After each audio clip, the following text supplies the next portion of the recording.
And together we oppose the Government of Canada's Bill C-53 on two major grounds.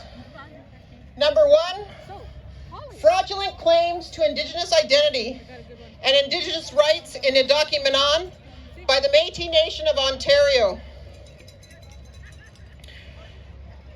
And number two, there has been no consultation by Canada or Ontario with the Temiagama Anishinaabe and the Temagami First Nation as the sole bearers of Indigenous rights in Indocumenen.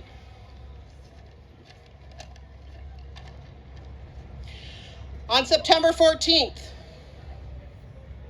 the Temiagama Anishinaabe and TFN issued eviction notices to the MNO and set up a peaceful protection camp on the site of the unauthorized hunting camp built in Indocumenen.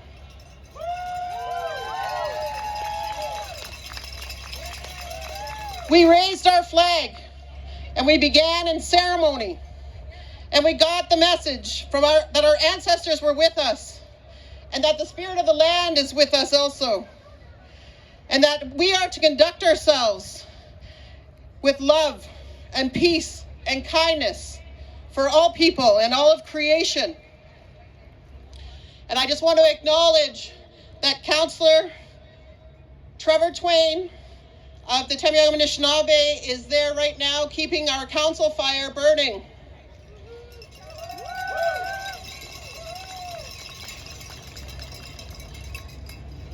There are no established rights-holding Métis communities within Indocumenen. This is not an issue of overlapping rights.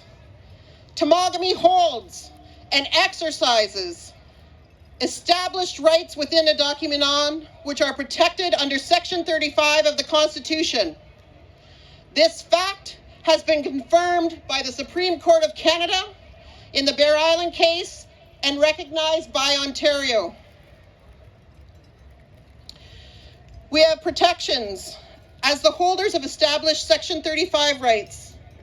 The MNO members have asserted unproven rights.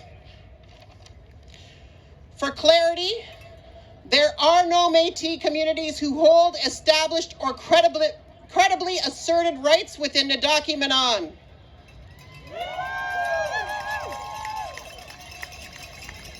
The fact that Ontario and the Métis Nation of Ontario have agreed to recognize the existence of purported historic Métis communities does not establish a credible claim for Métis rights in our homeland. To be recognized under Canadian law, Métis rights must meet the threshold established by the Supreme Court in R versus Powley. This includes establishing the existence of a historic Métis community which existed in a specific area prior to the date on which Europeans established effective control, and the existence of a contemporary rights-bearing community which is a continuation of the historic community. Unless the Powley test has been met, Métis individuals and communities cannot hold Section 35 rights.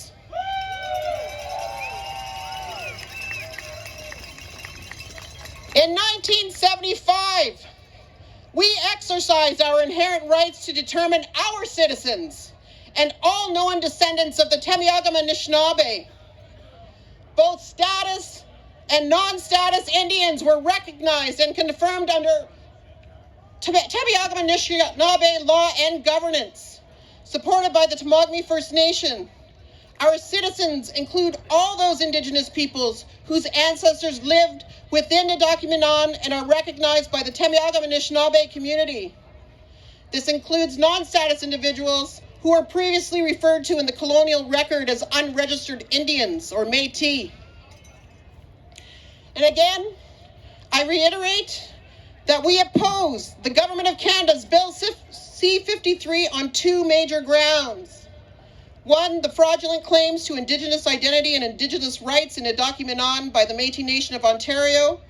And two, there has been no consultation by Canada or Ontario with the Temiagama Anishinaabe and Temagami First Nation as the sole bearers of Indigenous rights in Indocumenen. Our inherent rights are recognized not created, and protected by Section 35 of the Constitution. We have taken a stand on the land, and we are asking for your support in standing with us in solidarity. Miigwech.